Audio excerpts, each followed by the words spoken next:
Всем привет, вы на канале Дифи. Я, как обещал, вернулся в среду, и сегодня я сделал для вас незапланированный проект. Сегодня мы прокачаем еще одну тачку. Ресурсов должно хватить, не знаю, получится у нас в итоге прокачка, не получится. Главное, поставьте лайк этому ролику, подпишитесь на канал, если вы этого еще не сделали. Ссылка на все соцсети есть, как всегда, в описании. Ну а мы двигаемся в город, переходим в обычный автосалон и покупаем наш новый проект. Тачка находится в R-классе. Я думаю, ни для кого это не секрет, что я сказал, что на основе хотел бы прокачать Mazda RX-7. Почему RX-7? Ну, все просто. Это стоковый автомобиль, он стоит недорого, и он сейчас находится в топе. Почему не RX-8? Ну, во-первых, в RX-8, да, такой же самый движок, но у него меньше мощности и лошадок. Еще вы говорите, что типа лобовое сопротивление у RX-8-то получше, да, ну и масса у автомобиля чуть побольше, да и развесовка не идеальная. Так что я беру RX-7 за 600 тысяч. На рынке я заранее купил винильчик на данный автомобиль, мне он чем-то понравился. Хотя, в принципе, ничего тут необычного в этом виниле нет. Устанавливаем его на автомобиль. Оцените этот винил от 1 до 10 в комментах, стоит его оставлять на этом автомобиле или не стоит. Сейчас у нас стоковая тачка полностью, и давайте не будем делать никаких тестовых заездов, а сразу же начнем ее прокачку. Я, наверное, начну, как всегда, с подвески. Почему с подвески? Ну, во-первых, все элементы подвески у меня должны быть, хотя, кроме, наверное, сликовых дисков, так как я хочу поставить колеса 14 радиуса, а у меня есть слики и диски 13 радиуса. Но я попробую накинуть все 14 радиуса. Напишите в комментах, едет тачка на 14, на 13. Я обязательно почитаю, чекну, если что не так, исправлю. Также, кстати, добавились новые диски. Давайте поставим какой-то диск за золото. Я не знаю, они отличаются между собой или нет. Тоже напишите, отличаются как-то диски, которые мы берем за золото, от тех, что мы берем за баксы. Я хочу поставить вот такие вот за 3659 монет. Мне они чем-то нравятся. Так, опять 14 радиус, выбираем те же самые диски. Можно на таких ездить, нельзя. Правильный радиус, неправильный радиус. Надо брать за баксы, не за баксы. Короче, это все пишите в комментах, а я бегом накидываю сюда слики. Сликов у меня нету, да, на 14 радиус придется купить. Стоят они по 67 тысяч монет, это не так уж и много. Но все-таки тоже растраты, и мне может в теории не хватить бабок. Но я что-то придумал, у меня в инвентаре там много сейчас деталей на М-класс. Скоро вы узнаете, зачем я сейчас коплю детали на М-класс. Об этом чуть позже когда-то расскажу вам в следующих роликах. И, возможно, уже в следующем месяце вы узнаете, зачем я это сейчас делаю. Так, накидываем бегом пружинки, что стойки поставим, тормозные колодки, диски. Также пневму поставим, она должна быть.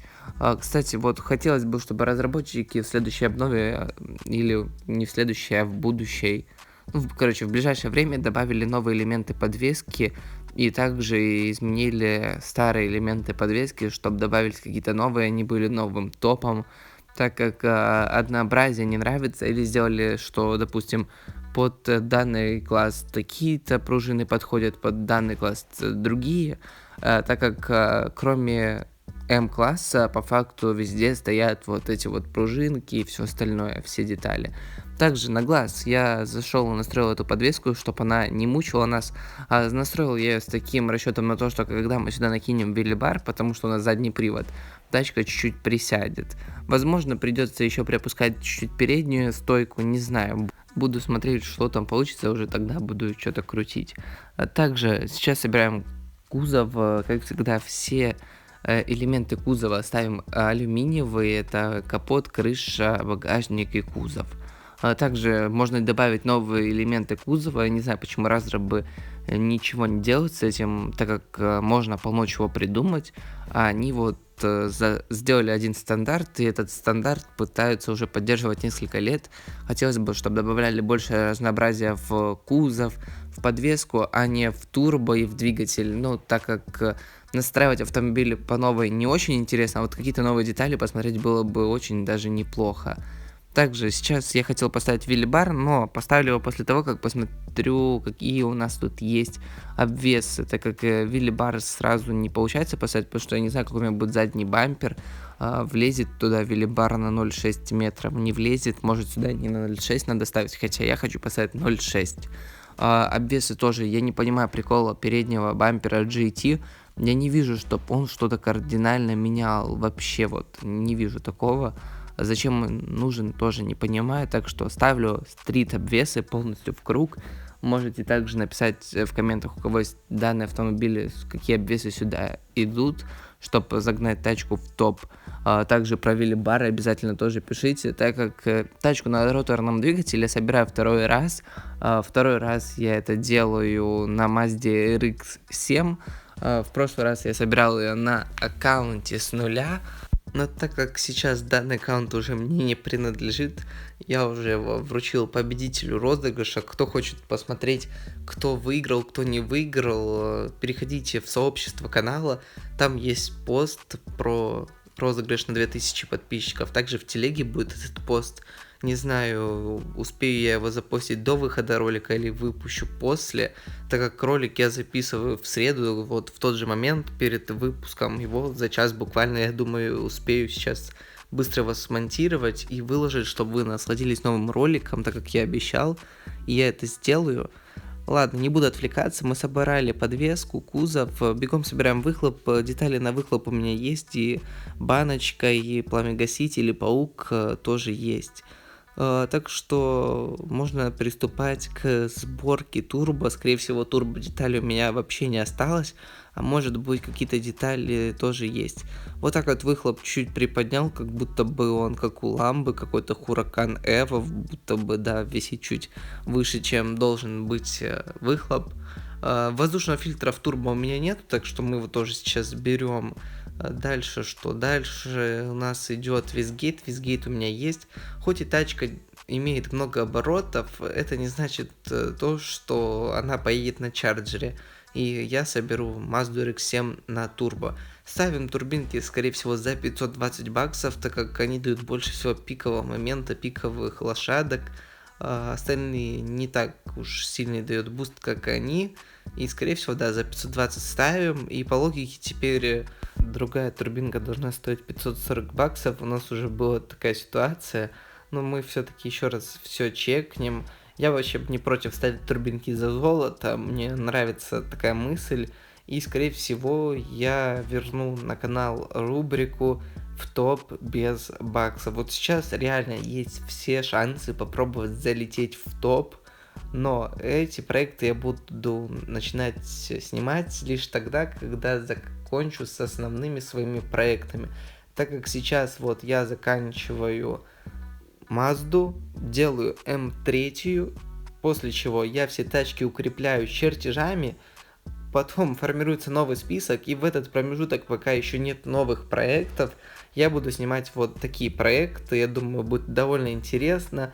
Также, наверное, будет еще какой-то проект по типу в топ с нуля, но будет называться как-то по-другому, и есть одна задумка, но про нее вы знаете тоже чуть-чуть позже, надо подождать, так как сейчас и так полно проектов, идей, и пока я хочу воплотить вот создание Mazda M3 и укрепить свой аккаунт чертежами, и аж после буду уже думать о чем-то новом.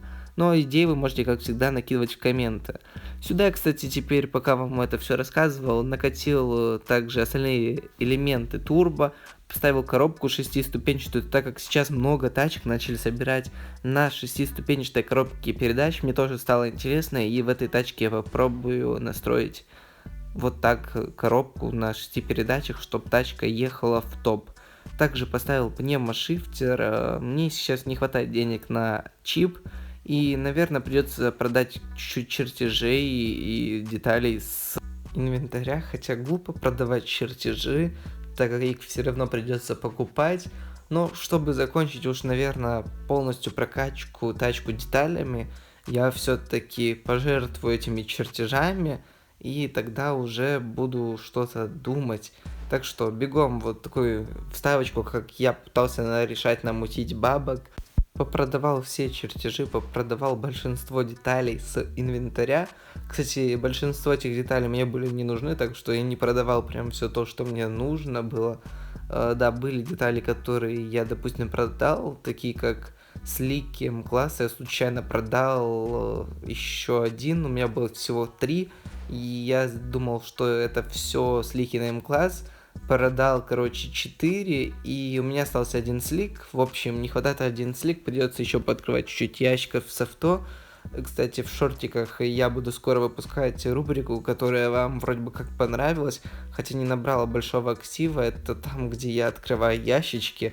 Так что в следующем выпуске, скорее всего, еще пооткрываю ящики с авто, а уже после буду открывать какие-то другие ящики. Можете накидать идеи там, под тем роликом, какие ящики открыть. Ну а тем временем я уже докачиваю движок, уже поставил распредвал, уже стоит охлаждение, сейчас поставил радик. И вижу опять, что мне не хватает бабок критически. Но еще перед тем, как я буду опять мутить бабки, я поставлю дифференциал за 810 баксов. Он подходит под данный класс автомобиля. Это, напоминаю, R-Stock. R, скорее всего, потому что тут роторные автомобили. У них движок роторный. Кто не знает, как это роторный, вы можете загуглить в интернете.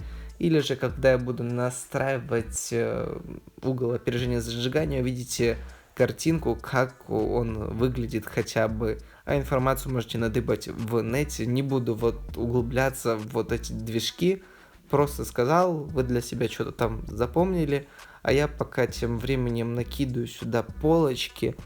Кстати, вот что заметил, не знаю, вам нравятся вот эти отступления, когда я что-то пытаюсь рассказать, донести вам, да нет, можете тоже написать в комментах. И вот что я заметил. Я заметил то, что когда ты не снимаешь ролик 1, 2, 3 дня, снять заново ролик стоит очень тяжело. Такое ощущение, будто бы ты уже их век не снимал. Вот такое у меня сейчас ощущение. А мы плавненько возвращаемся к тому, что я сейчас прокачиваю тачку чертежами. И я понял, что вот реально делаем этот проект, делаем М3 и делаем небольшой перерыв, чтобы я просто прокачивал тачки чертежами. А то, получается, на тачке стоят все детали, но нету вообще чертежей. И я считаю, что это очень глупо, и я хотел просто штамповать новые проекты, но сейчас понял, что нужно доводить каждый свой проект до конца, а лишь потом начинать новый.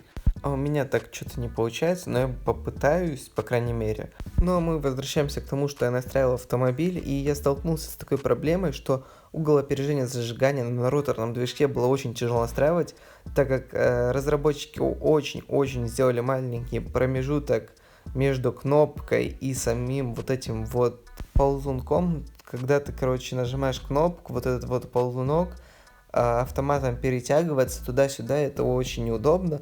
Но я все-таки настроил, да, конечно, все относительно, не настраивал пока никуда ни в топ, ничего. Опять попродавал детали, и сделано это было, чтобы докачать тачку в двигателе, полностью все ячейки прокачать, и у меня это получилось, я наскреб нужную мне сумму, и докачал и бензонасос, и шестерню. Хотя раньше шестерня у нас была, можно было увидеть этот элемент, сейчас это просто ячейка. Возможно, в будущем шестерню вернут в игру, а возможно нет. Ладно, это тоже было небольшое отступление. Сейчас на Мазде 1712 лошадок, это после прокачки, после настройки, после прокачки чертежами. И мне интересно, как поедет сейчас данный автомобиль. Так что, скорее всего, нужно прогреть резину, хотя иногда это приводит к тому, что у нас есть запинки на старте. Но я рискну и прогрею резину. У нас 9000 оборотов, напоминаю, движок 1,3 литра. Это, кстати, довольно хороший двигатель, когда 1,3. Нам не нужен какой-то там 7-литровый, чтобы тачка хорошо ехала. 1,3 тоже едет, когда он вкачан. Видим, букс неплохой. Переключаемся. Видно, что коробка вообще не настроена. Но, кстати, бодрый динамический разгон. И на пятой передаче мы уже едем 400 километров. Время 11 секунд 97 сотых. Это 804 метра. Мне кажется, что результат далек от топа. Надо крутить КПП, еще крутить настройки. Но мы можем сейчас зайти в топ и убедиться с вами, плохо это или хорошо. на 1700 сил проезжает дистанцию 804 метра за 11 секунд 97 сотых, грубо говоря, за 12 секунд. Ищем в топе R-класс и смотрим, какие тут тачки по LS. Вот смотрим 2000, но это нам не подходит, 1700 лошадок, вот едет человек, Tesla, 11 секунд ровно, и значит, что надо крутить настройки, так как мы едем на 1700 лошадок всего лишь за 12 секунд, то есть на секунду больше надо крутить настройки, все понятно уже и так. Ладно, такой проект получился, надеюсь, ролик вам понравился, с вас, как всегда, лайк, подписка на канал. Следующий ролик совсем скоро, следите за всеми новостями в моем телеграм-канале, с вами был Дифи, пока-пока.